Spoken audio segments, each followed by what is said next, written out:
I have family who lived pretty close to where the Muslim Brotherhood had their sit-ins, and they were complaining all the time for so many things because they could not live their regular life. And accordingly, there were mistakes in the way it was dealt with, perhaps, where the police shot at when they walked in. We saw films of that. But I mean... Let me ask you some questions. Please. Has there been a proper judicial inquiry into those killings? I guess there is one that is running at the present. Has any policeman been arrested in connection with those shootings? I don't think that anybody has been arrested, whether police or even Muslim Brotherhood, at the time for these particular incidents, because I don't think the investigations have been concluded yet. But you wouldn't surely, so many Egyptian citizens being shot in cold blood, according to the account, is a matter of urgent investigation by the state. Certainly, it should be a matter of certain investigation, but the word cold blood may be a word that needs to be revised. But isn't there a disproportion between these sentences to death in Egyptian courts against people for alleged crimes and the fact that those who shot in maybe 1,200... Certainly, the lack of interest in the Egyptian state in investigating the one crime, the shooting in cold blood of more than 1,000 of your citizens. I still disagree with the shooting of the cold blood of the thousands citizens, but I am in agreement that definitely something needs to be done and looked at about the death penalties that were... Yeah. I think that the Egyptian state would do itself a power of good if it had another look at the way that process is going. I certainly agree to And that. I also think that the holding of journalists, both foreign and local, Definitely. I'm a journalist, you're a journalist. We definitely look for the freedom for of me, journalists. around the world are my brothers. Of course. This is it. I mean, you and I would definitely have to concur about that and stand for that and fight for that and try and investigate the progress of that and where it's taking, because we are journalists, they are your brothers and my brothers as well. So at least brothers and sisters, we should say. Yes. There is a point that we agreed on at last. Okay, let's move to the future, because I believe there is something here more to talk about. We have presidential elections coming up to be followed by parliamentary elections. How do you see the future of Egypt within this particular zone of elections and movement forwards? Well, the first thing is to welcome elections, but I must ask a huge question about their legitimacy, simply because the Muslim Brotherhood, which is a great political movement, not just in Egypt, but it was founded in Egypt, but throughout the world, the Middle East, has been defined as a terrorist organization. You really love these guys, huh? No, I mean, not that. You're calling them a great movement. I mean, it is a great movement. Okay. And they're an Egyptian. They were born and created in Egypt. And I believe they articulate the aspirations of many people in the Middle East and many Egyptians.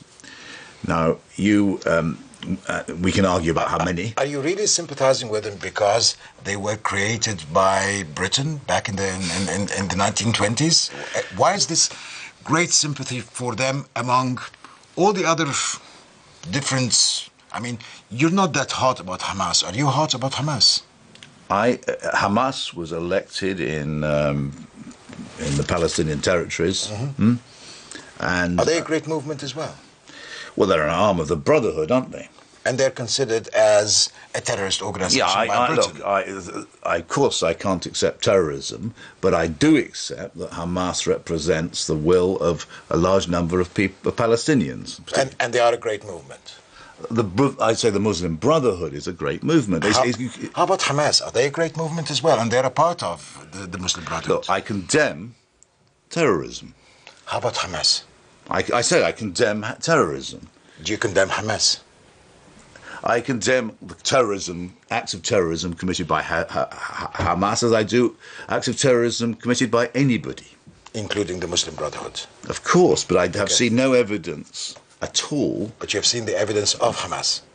We know that Hamas has committed acts of terrorism. And how do you know they committed acts of terrorism according to the Israeli government? That is, I agree also that we must always be careful about accepting the narrative of the Israeli government, which itself has been guilty of the most terrible atrocities. And I do think that there is an unfairness about acts committed by a state can be seen in a different context from acts committed by a non-state movement. But there we are. I still condemn terrorism. I condemn the killing of innocent people. Sure. Okay. So, you were saying the Muslim Brotherhood. No, the Muslim Brotherhood, by any standard, is a great organ. I also do not believe, I have seen no evidence, that for many years, that it's been involved in terrorism.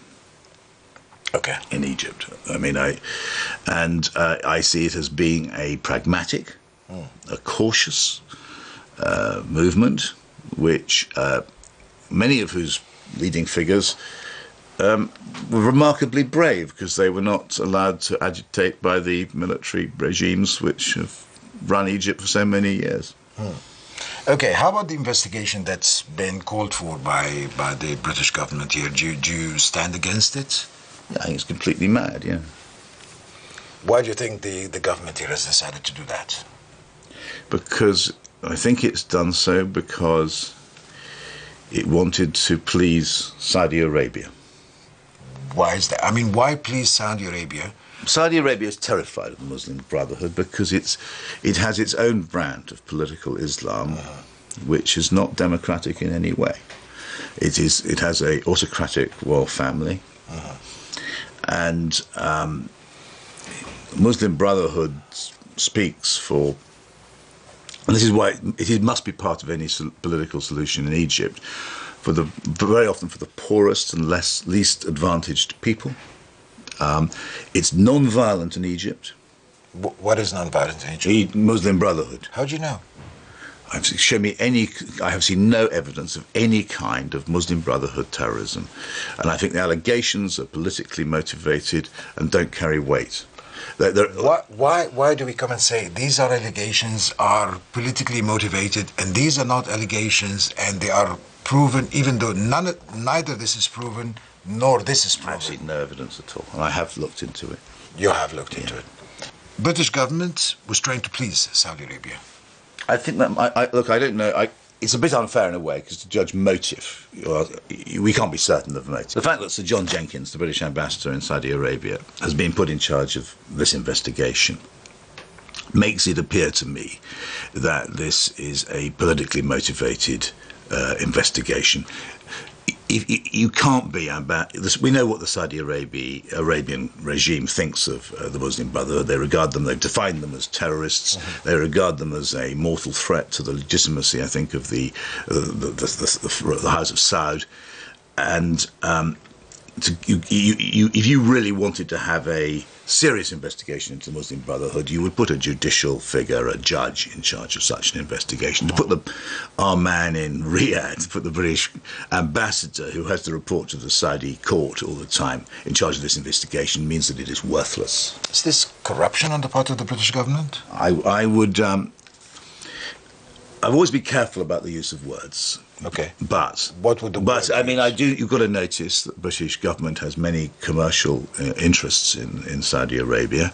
It needs to sell arms to Saudi. It needs to buy oil from Saudi. There are strategic interests.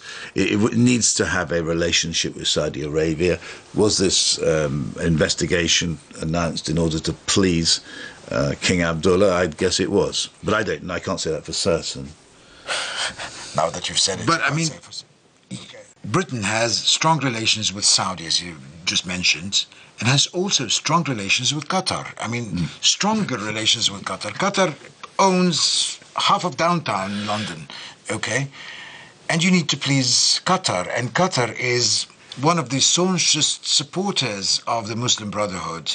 So if the investigation is just to appease, how can you please? Yeah, this is I've never been interviewed by somebody who was more remorselessly logical and difficult and probing. It's really, it's really interesting question, which I find it very hard to answer. I think what has happened is that Qatar has displeased the Saudi regime, and that Britain is siding with Saudi more than Qatar. I think also the Qatari influence in Syria has started to terrify some Britain and America.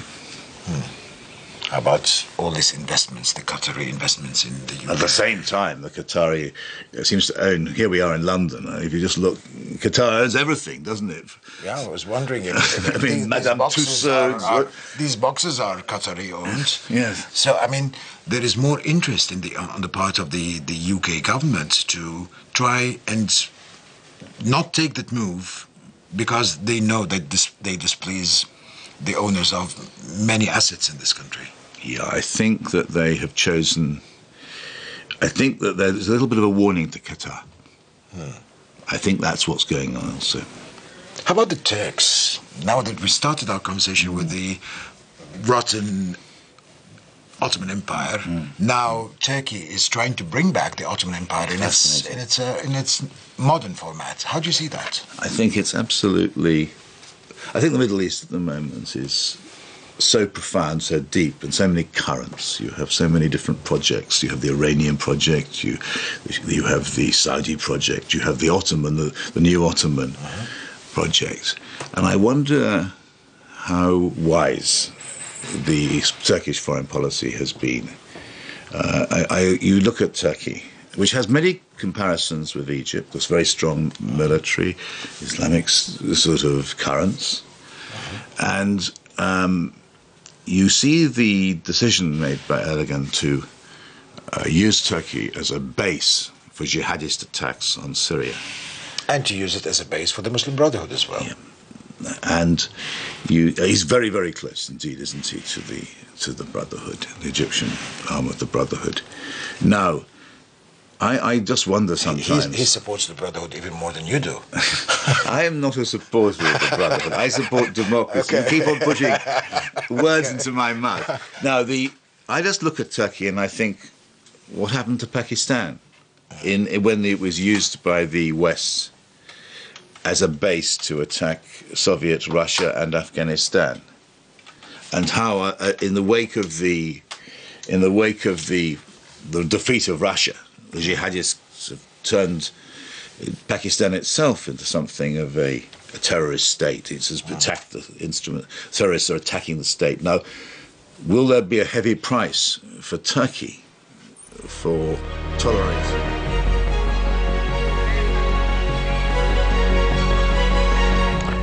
اللقاء كله إن شاء الله هيذاع تاني. يمكن عندنا الكثير من الفواصل، لكن هيذاع اللقاء بالكامل على البلاس 2 وهيذاع بالكامل في الصباح. فلو حضراتكم بتشوفوا في الصباح يبقى هتشوفوا اللقاء كامل بدون أي قطع في النص موجود.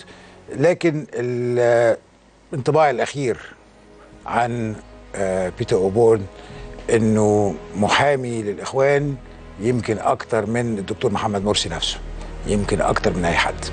صحيح ما كانتش مصادفة إن يبقى على مكتبه محطوطة كروت لشخصيات من حزب الحرية والعدالة كانت بتزوره في مكتبه، زي الأخ محمد سودان اللي عايش في لندن دلوقتي وغيره. فالصلات موجودة والاتصالات موجودة. ده رأي الإعلام الغربي. أنا عارف إن في ناس شايفها على تويتر مستفزة جدا، مستفزة من بيتر أوبورن، بيستحمله إزاي، قاعد معاه إزاي. بس ده دورنا الفترة اللي جاية، لازم نستحمل ولازم يعني نبقى بنتعامل مع الناس دي بشكل ما فيهوش أي مواربة، ما فيهوش أي نوع من أنواع الخنوع. نقف ونواجههم ونواجه الحجة بالحجة. فيعني حتى لو ما اقتنعوش مش مهم يقتنعوا، لأن هم عارفين إن هم على خطأ. زي ما هو بيقول إن هو ما شافش حد بيتعامل معاه بهذا الشكل. هو ده الأسلوب اللي لازم نتعامل بيه مع الغرب كله. نكون هاديين جدا، نكون عندنا حجة، نكون عندنا منطق، نكون واثقين تماما ان ثورتنا في 30 يونيو كانت ثورة شعب. خرج هذا الشعب يشعر بالغضب الشديد من النظام الحاكم فأزاح النظام الحاكم. إذا كانت القوات المسلحة المصرية وقفت مع الشعب المصري، فهذا شيء يفتخر به الشعب المصري.